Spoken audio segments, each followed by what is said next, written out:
Well, in the last 6 seasons, the Lions haven't had a running back who's broken 900 yards in a single season.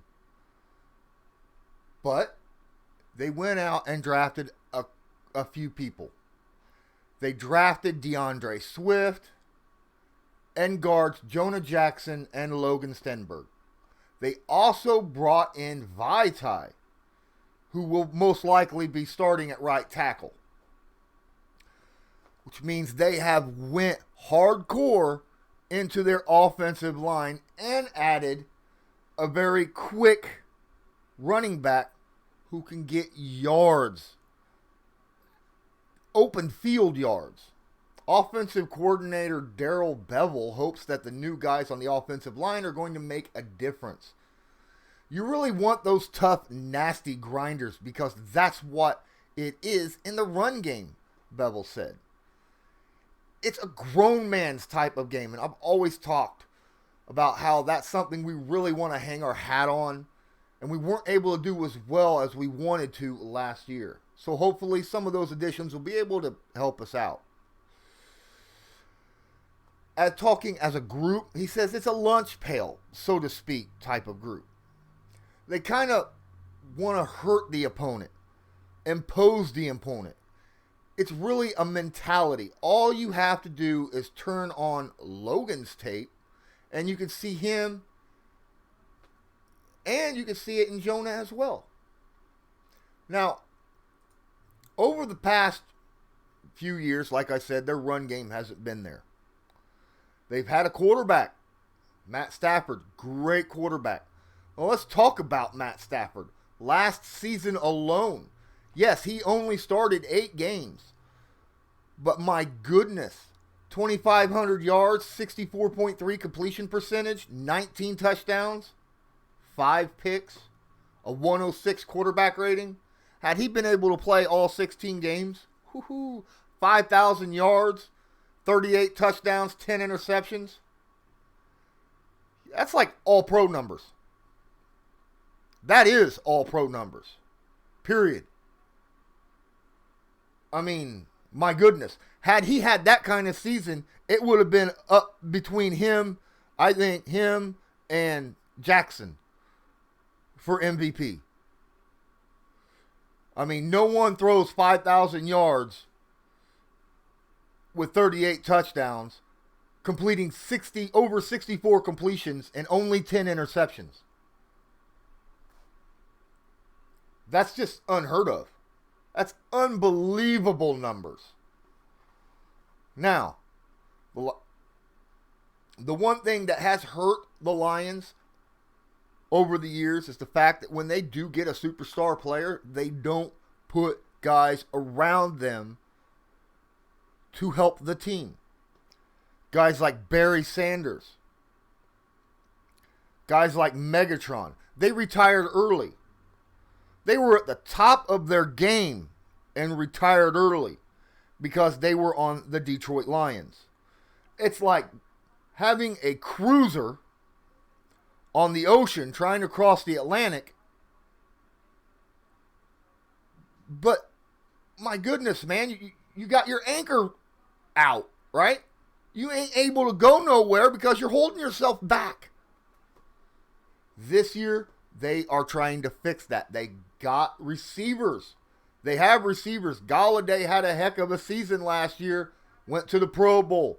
Only 65 catches, nearly 1,200 yards, and 11 touchdowns. The thing that hurt him the most was his 56% catch percentage. That hurt. But go look at Marvin Jones, who had a 68% completion percentage, a catch percentage, on 62 catches and 780 yards. That's another 9 touchdowns. And then you go look at Danny Amendola. 64% catch percentage. Wow. Nearly pushed 700 yards himself. Not bad. TJ Hawkinson only had 12 games, started 7. But he, as a tight end, did pretty decent.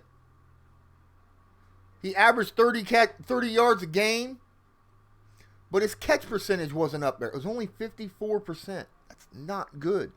But I think Hawkinson will do better this upcoming season. I think they've got Galladay and Jones are definitely good people apart from each other. And obviously Danny Amendola as someone who can play the slot receiver really does help. You're still here? Awesome! Thanks so much for watching this video. If you enjoy it, please smash that like button and hit subscribe. That way, you're known when I come up with a new video here on YouTube. Don't forget to hit the notification bell. I plan on going live starting this Saturday, 5 p.m. Eastern Standard Time. Conversations, man. You want to know what we're going to have that conversations for? Right down here where it says Twitter. Type that into your web browser. Give me a follow.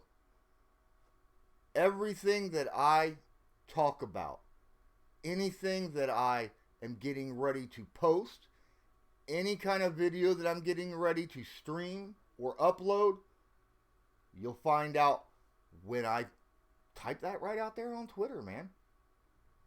Don't forget sportscaster.com. That's my actual job. That's where I work, right? I am Sportscaster NFL News. Me, Joe Nubo, Ray Rout, we discuss all sorts of stuff NFL news related every day. So don't forget, I appreciate you watching me here, but you can get a lot more information in these little links here. Don't forget, check out the description below, because at the very bottom of that description is where you can support my channel and help ensure that my content continues to be uploaded and broadcasted to you so that you know exactly what's going on in the NFL. Now let's get back to the video. But my goodness, look at Scarborough. Look at Kerryon Johnson. DeAndre Swift. They've got a little bit of a running back stable. They do. And that is the passing game's best friend. Everybody knows this.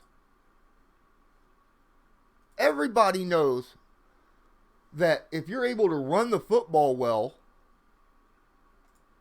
that means that the passing game will end up being really well, right? And last year's offensive line took huge jumps compared to what it was the previous year. I think they were ranked 11th or 12th on PFF's offensive line ranking. They're doing what they can to surround Stafford. Now, as long as Stafford can stay healthy, last year he wasn't able to stay healthy.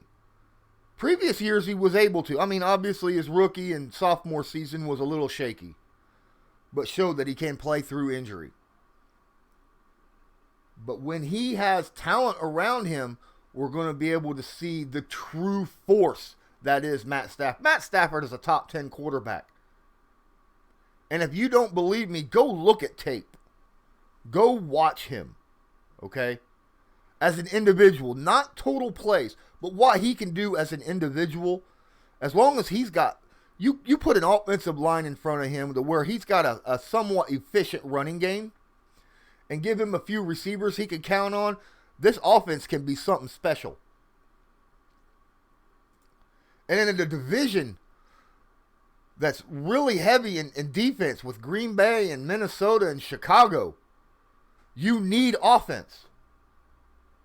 And I've got the Lions taking the second spot in the NFC North this season because I think they make that jump as long as Stafford stays healthy. He's got weapons. DeAndre Swift can catch the football out of the backfield as well. I think Stafford ends up really pushing the line here this season. I think he has a great season with the weapons he's got. Improved offensive line. a little bit of a run game going. I think the Lions are going to have a very impressive offense. I think they could win 9 games this season, which I think in the NFC is enough to get into the wild card. I think they'll beat out Chicago because I don't think Chicago's got the offense to keep up. Even though Chicago's got a great defense, I think the Lions with Stafford's great under pressure. Great under pressure. He's shown it his entire career. Now, that's what Chicago does well, pressure. But they can't score points. They can't move the football very well. They're terrible in the red zone, offensively. The Lions will put up points. They'll beat out Chicago. And the Vikings have just lost too much. And then, of course, if Cook continues to hold out because he wants Christian McCaffrey money, don't expect don't expect the Vikings to do that great, because I mean, he is true. When he was healthy, Cook is a major part of this offense. Plus, don't forget they lost themselves Diggs. So, yeah, their offense took a pretty big hit. Yeah, they went out and drafted somebody, but wide receivers, as a rookie, they generally don't show up their first year. It's usually their second and third years that wide receivers start to make a big impression on their team, because it takes them time to understand route running and the speed of the game, and the fact that they're, the corners and the deep inches that they're playing against are so much better overall. It takes them time. So I actually, believe it or not, I think Minnesota takes the bottom spot of this division, which is kind of weird because it's a couple years ago, Kirk Cousins and Minnesota were at the top of the division with Green Bay. But now I got them at the bottom of the division because I think Chicago has improved a little bit on offense, as long as either Foles or Trubisky does even halfway decent.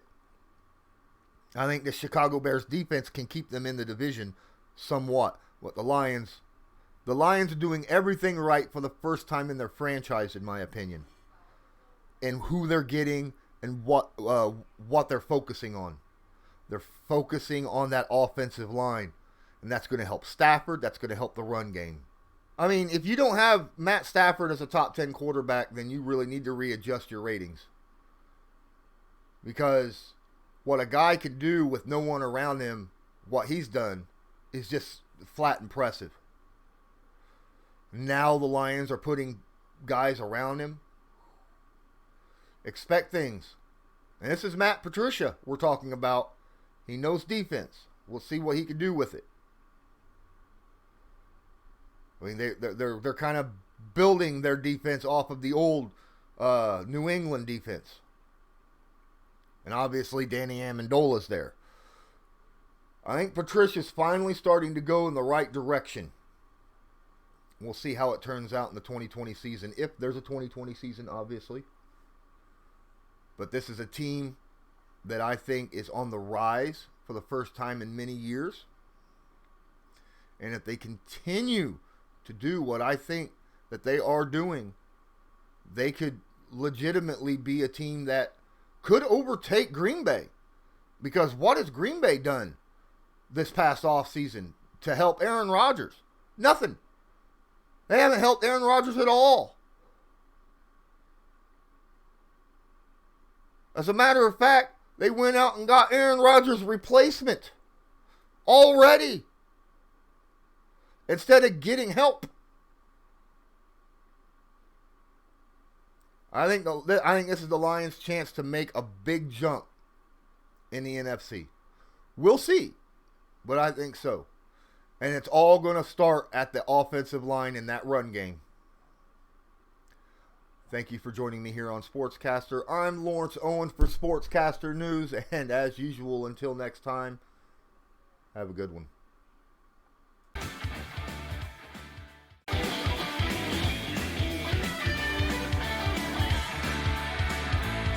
Just because a player's not a household name doesn't mean we can't make him a household name.